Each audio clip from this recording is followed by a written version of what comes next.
give you all the glory. Oh, be lifted above all the gods.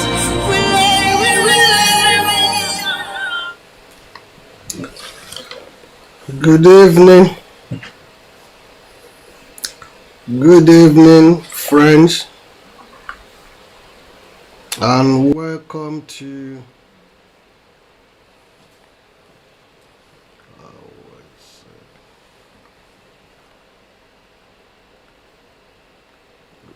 good evening, good evening. Welcome to Something in It For You. You are welcome to Impact Royal TV, and welcome to our Monday broadcast. I'm Dr. Tayo OGUNMEFUN, and I want to take you through some few things of life that I feel you need to embrace. That's what this Something in It For You is all about. Let me first encourage you to share on your wall, invite your friends and family. Also try to subscribe. Go on YouTube channel, Impact Royal TV, subscribe and encourage your friends and family to subscribe. It's free. It costs you nothing. And there's always something to learn. There's always something for you to pick up from the message. And it's not primarily Christian message. It goes across all aspects of life. There are issues of life, there are things that affect you that you need to learn one or two things from, because in life it is important you learn from other people's mistakes. The wise learn from other people's mistakes, but the foolish will wait until when he falls, because he will refuse to learn from other people's mistakes. He will be thinking to himself he's clever than everyone. But can I tell you something? We all have something to learn from one another. And that's what I want to challenge you today. That be ready for opposition. Be ready for opposition.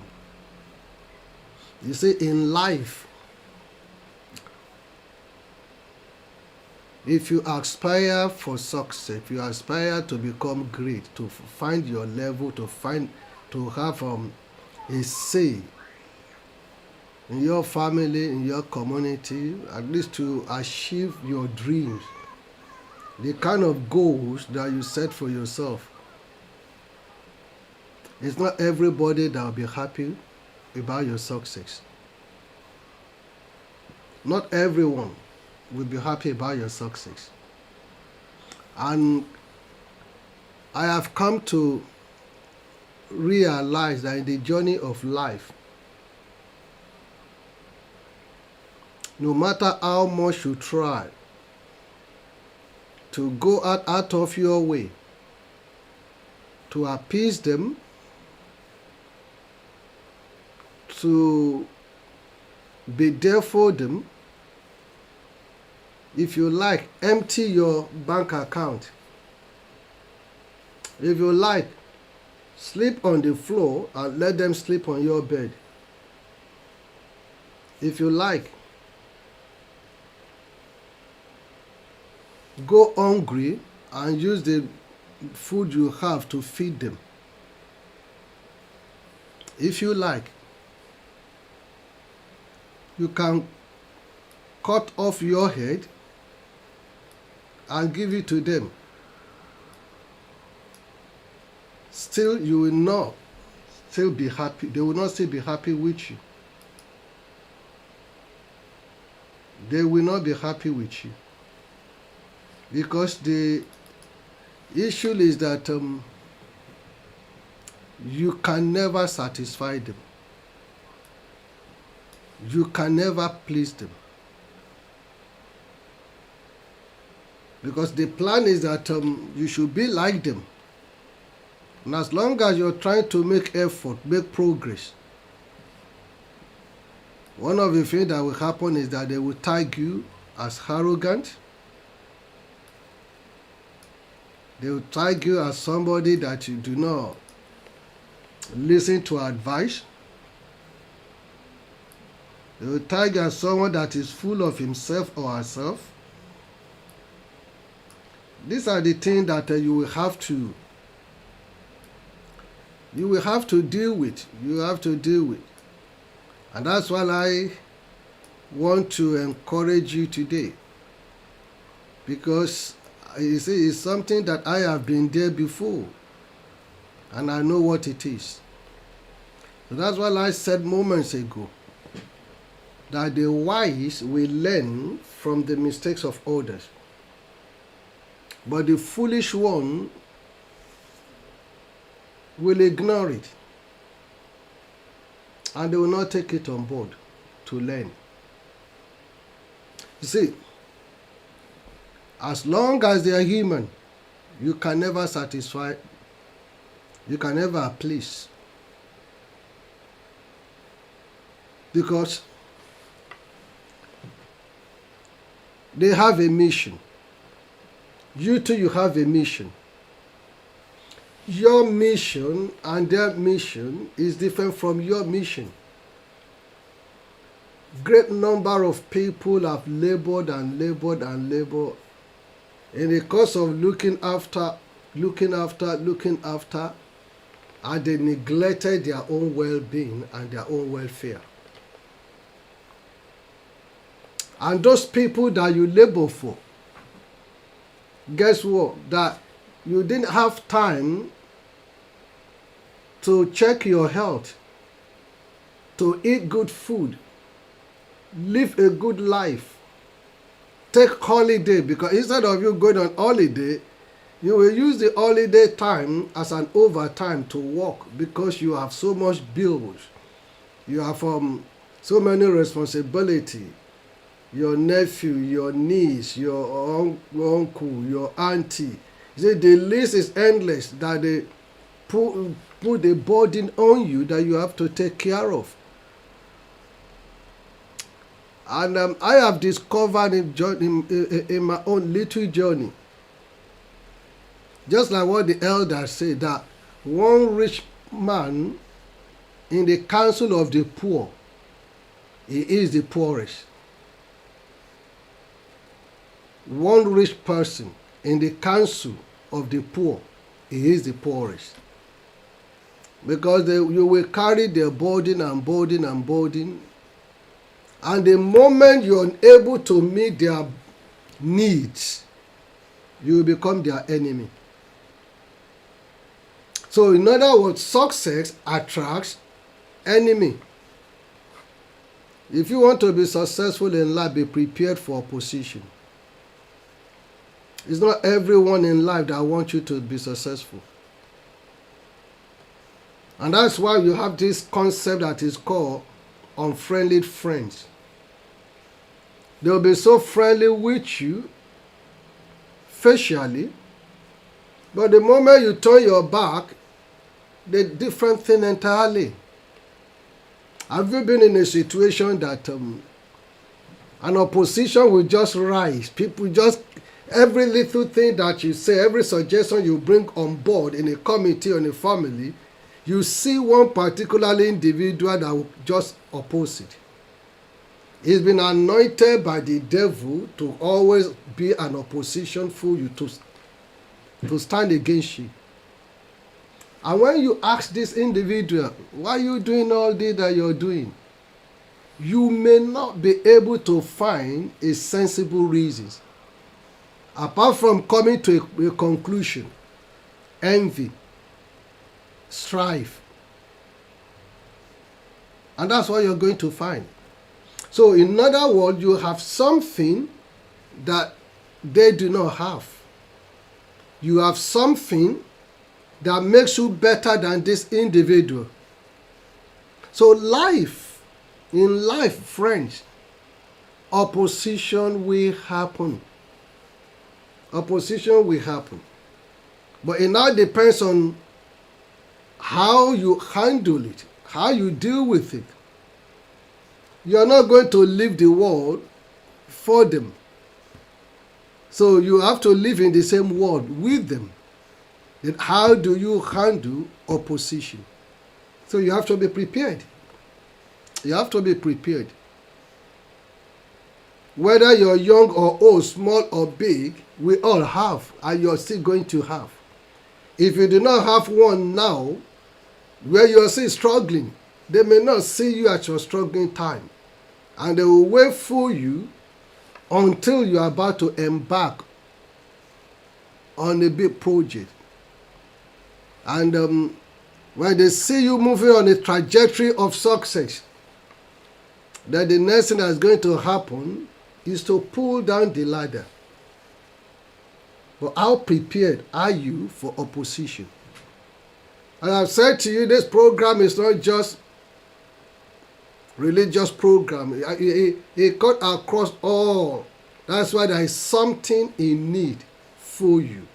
Whether you're a believer or not, there is something in need for you. As long as you live in this world, being a Christian does not mean you are not going to have opposition.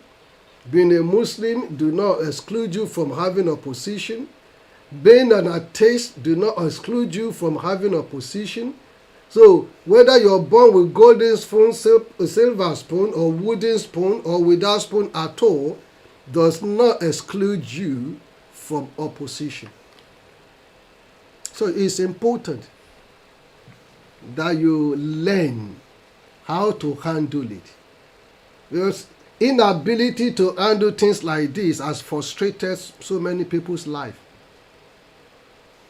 That even because they are frustrated, they become depressed. And as a result of this depression, they couldn't fulfill their own potentials. I have seen people with great potential, but they produce nothing. I've seen people with that you say, oh, the future is bright, the future is glorious. But they end up becoming nothing. Because they never learn what it takes to overcome the opposition. They never learn. Because I've said to you, success attracts opposition. Whether in ministry, in politics, in business, in whatever you do, it attracts opposition. It will come. Let me give you some biblical analysis here. I am a Christian. I'm not ashamed of the gospel. So then let me use a biblical narratives. Maybe another time I will use a Quranic narratives. Don't forget that I've read Quran as well. I studied it too. Yeah. So in Nehemiah chapter 6, verse 2 to 4, the narrative is about the desire of one man who put it upon himself that this nation is in serious mess and I am going to rebuild it. It takes that one man's determination to say enough is enough. We need to put things right. That things cannot continue this way. Somebody needs to get up and start to make a positive impact. You see, in the midst of you so much desire to make a difference, there are people that are willing to draw you down. Nehemiah decided to say, well, the city is falling. In other words, the strength is gone. Things are becoming so bad. Unemployment, homelessness. They become defenseless. Men can no longer feed their wives, their family. Women do no longer know where the next meal is going to come from. Children do not know how they're going to go to school. You see, Nehemiah decided to say, well, I am going to do something about it. You see, maybe sometimes we need to learn the Nehemiah spirit. That you do not need to wait for consensus before you start to do the right thing. You do not need to wait for consensus before you start to put certain things in perspective. Do you need anyone's permission before you know that you should not pee on the road? Do you need anyone's permission before you know that when you eat you do not need to drop the litters on the road, that you need to pick up? Do you need anyone to tell you that? I don't think so. I don't think you need anyone to tell you that. It's something that you need to know. And it's something that even rules and regulations do not need to be put in place before you know to do the right thing. So, I never read anywhere where it was written that Nehemiah, you need to go and do this. He took it upon himself. When the good people kept quiet, you empowered the wrong people, the evil people, to take over. If you have whatever ideas you have, if you choose not to vote when you have a democratic society, then the wrong people will get in. Then you start to make noise. But what do you do with your vote? Oh, now you are agitating for the military to come in. If you have never lived under the military regime, then you do not. You are still very young. You have no idea. You have no idea what it is. You can go on social media now. You have freedom. You talk. You blab. You criticize. You condemn. You do all sorts of things. There are nations on earth that you cannot do that. Sometimes those days in Nigeria, you know how many editors, how many journalists that just disappeared, that will just be arrested and put them in detention because of what they write. Freedom of speech was not there under the military. Under the military. So, if you are agitating for certain things, in the process of putting things right, they always remember there will always be opposition. It's not everyone that wants you to be successful. Neither do you need to have consensus before you know the right things to do. Nehemiah saw that the city was already broken. No more defense, no more food, no more light, no more power. Unemployment all the time. Lecturers are always on strike. Things are bad. Roads are bad. You dig the road outside your street because you want to send the cable to pass through. You put the cable in. You never covered the road. You never did.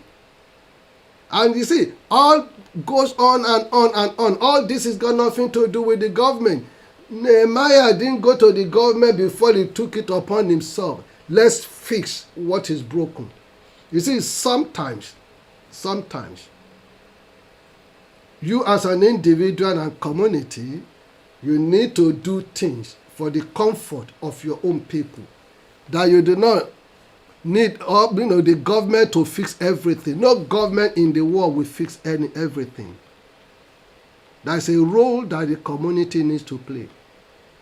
And at the same time, you have to bear in mind, there are those people the more you're trying to fix things, to do things right way, positively, their own mission in the world, in life, is to draw things down, is to pull you down. You see, when Nehemiah decided I will build the city, But guess what? Opposition came. People that you wouldn't have expected them to, to oppose. He encountered what I can call objection, ridicule, and attack. This objection, ridicule, and attack came from people that you will have expected. You will appreciate the huge effort that this individual was trying to inject and put into the community to make the community much more better. So, in his good heart, he met opposition. Sanballat, Tobiah, you know that story. If you do not know the story, I've just given you where you can read it from in Nehemiah chapter 6. Then you see their story. They continued to make a mockery of him. Each time he was trying to pull the city back, working day and night with his own resources, with his own crew, with his own team. And one of them, the ridiculous statement was, if a bird, you see how weighty a bird is. You can imagine the weight of a bird. They say if a bird should stay on the wall will collapse. That's so ridiculous. Frustrating. When people no longer appreciate your good effort. The effort that you're putting in to make a difference, when they no longer appreciate it. But it's still not a reason for you to leave or to quit. Because their vision is to stop you from making progress. If you're doing something that does not attract opposition, then go and sit down and review one more time whether you're doing the right thing, whether you're on the right path. If you're on the right path that you follow will become attractive to opposition. But you must never, this is what I'm saying, never allow the opposition to stop you. One of the things I have learned in life that have come to be part of my life is I share this with you. Nothing underneath the earth that will make me to kill myself. Nothing. I have come to learn that if there is food, fine. If there is no food, fine. Once upon a time, I've gone to bed without food. Not that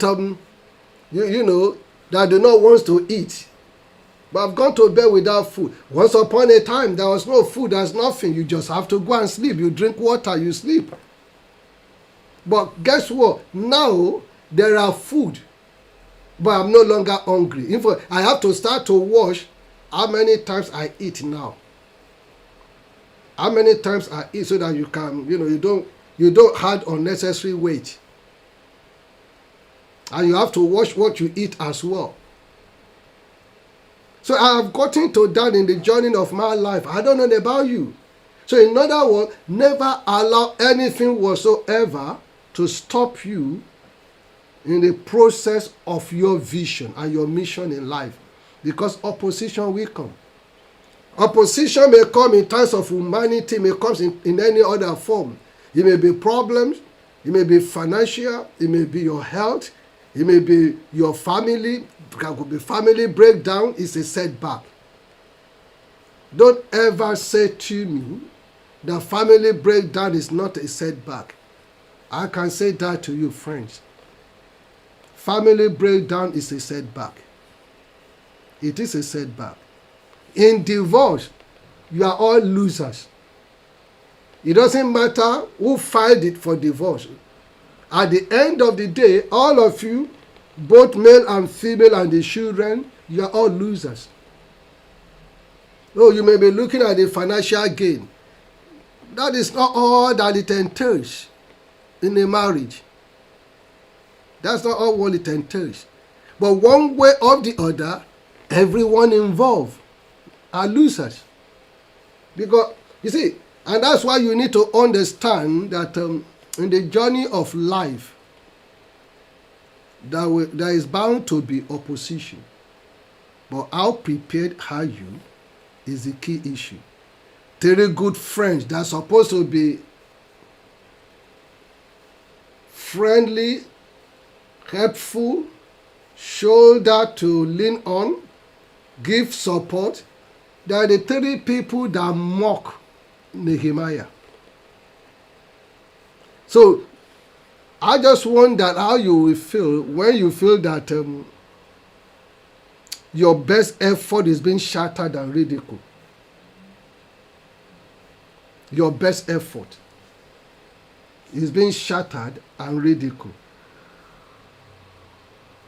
Then you will understand what it means. Imagine Winston Churchill, one of the greatest prime minister, most celebrated prime minister, the wartime prime minister of United Kingdom. I read in his story that one time his teacher told him that he can never amount to anything in life. His own teacher, that's supposed to be an encourager, was so bold enough to say, look, Winston, you cannot amount to anything in life but the highest office in the land.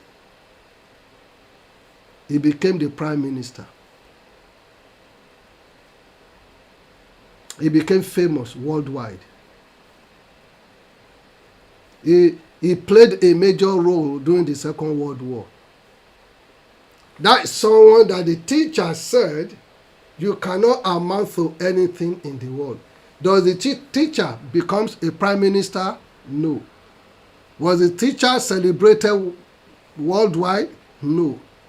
Were there any edifices in memory in honor of the teacher? No. But look at Winston Churchill. He never allowed the opposition to hinder him or the statement to stop him from achieving goals. How determined are you? Just before I go, let me share with you 3 kinds of people you will meet in life. 3 kinds of people, 3 of them that you will meet in life.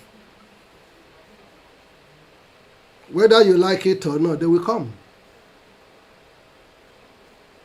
I have experienced it, and that's why I'm sharing this with you. I've been told I cannot be successful in the chosen career or ministry, but I proved them all wrong through the grace of God. So the first person that kind of people you will meet in your life, in the journey of your life, number 1 is the critics. The critics. The critics are the ones that will first point an accusing finger. All what they could see is that you didn't do it right. Condemnation. That's not the right thing to do. You don't know how to do it. They are critics. They're always looking for flaws. They're looking for failure. They're looking for inadequacy. They will capitalize on your little mistakes rather than become an encourager. Now the first point, the first thing is to point out accusing fingers. And that the last to extend a helping hand. You will meet them. If you have never met them before, then be prepared. So that is the purpose of something in it for you today. Be prepared and be ready because they will come. The second person is the cautious. The cautious. So this group of people, you will meet them too. When you are in trouble, they distance themselves. Particularly when you are in ministry, oh my goodness, and you have trouble. They will never associate with you. They want to keep their distance. They are not ready for you to taint their own image. They are image conscious. And I don't know where they get that from the scripture, because Jesus was not even image conscious.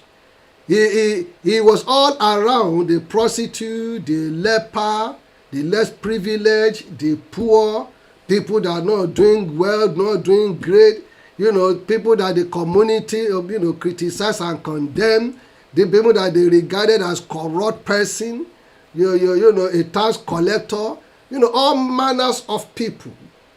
He was always around them. But in ministry, hey, if you get into trouble, then can I tell you, it is then you will know who is your spiritual father, who your mentor is. A spiritual father or mentor that cannot take insult for you, take bullet for you, that cannot be there for you in your going through, assuring you, letting you know that this time will pass, that I'm with you, come out to defend you, to surround you, to put their hands on your shoulder, then they are not your spiritual father. They are not your mentor. You will find them all the time. I call them the cautious. When you are in trouble, they keep their distance because they don't want to be tainted. They don't want you to get closer to them. They don't want your mess to be transferred to them. They don't. They don't want to share in your liability. They don't want to be part of it. Then the third person that you meet in life, the committed.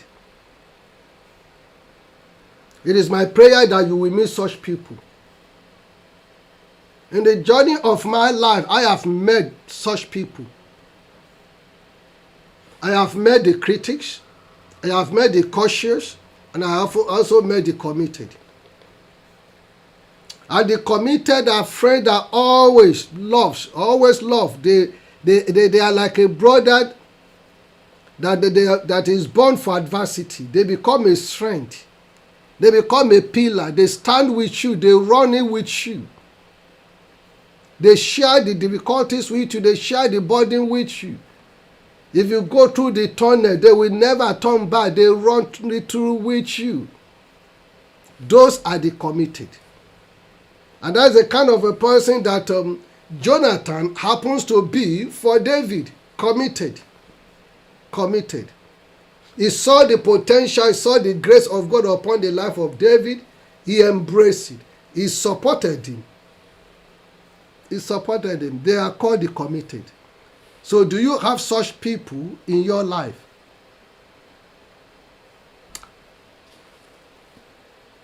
Whether your answer is yes or no, but I am here to tell you that you will encounter them if you never encountered them yet.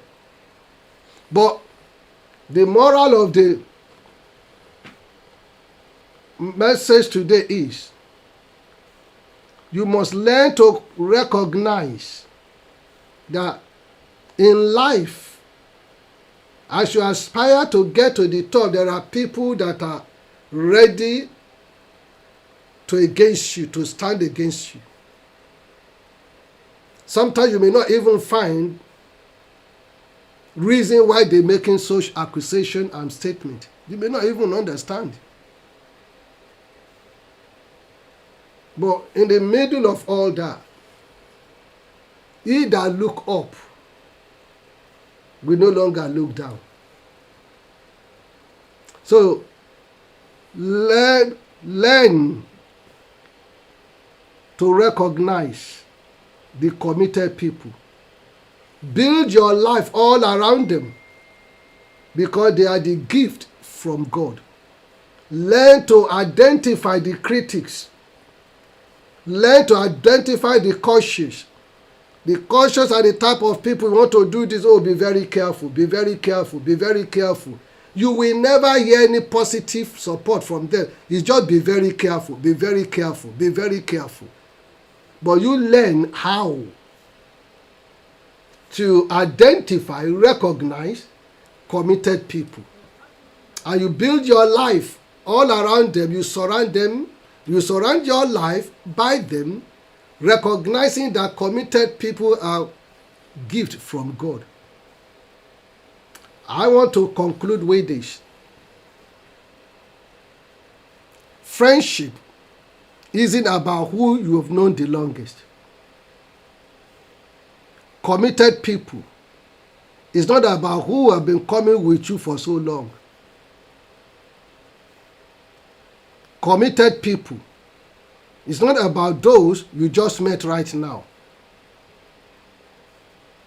Committed people, in sunshine, rain, good time, bad time, they always remain committed. Because it is in their DNA, it is in their gene. You can see that with Peter and Jesus too. He was committed. So, friendship isn't about whom you've known the longest. It is about who came and stayed by your side and they never let you or left you. They stay with you.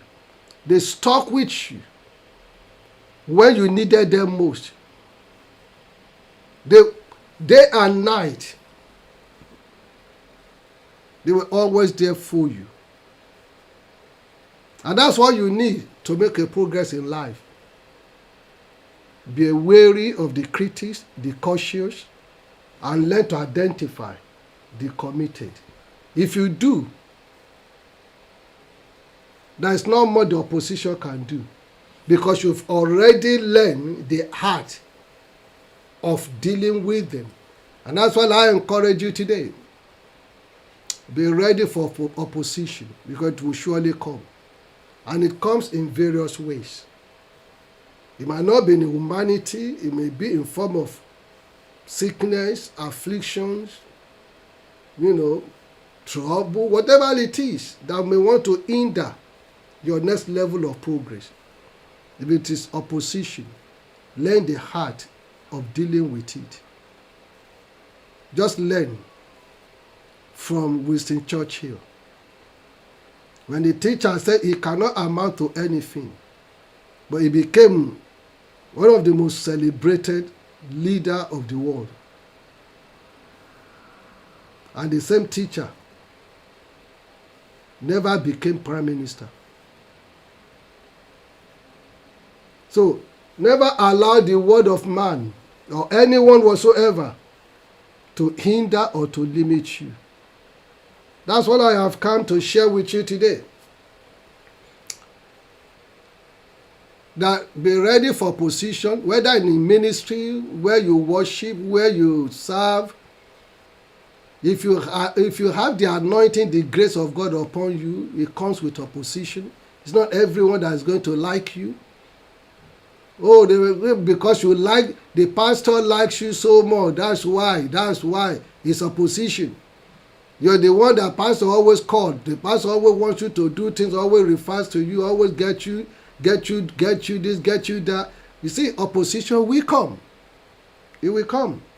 Because those that feel neglected, they will feel that they're neglected, but they do not realize the man of God saw potential in you. The same thing at your place of work. If you are diligent, have integrity, do the right thing, never late, keep to time, very functional, very adventurous, come with full of initiative, your manager too will appreciate you. He will appreciate you and he will recommend you. And that in itself will attract opposition from your colleagues.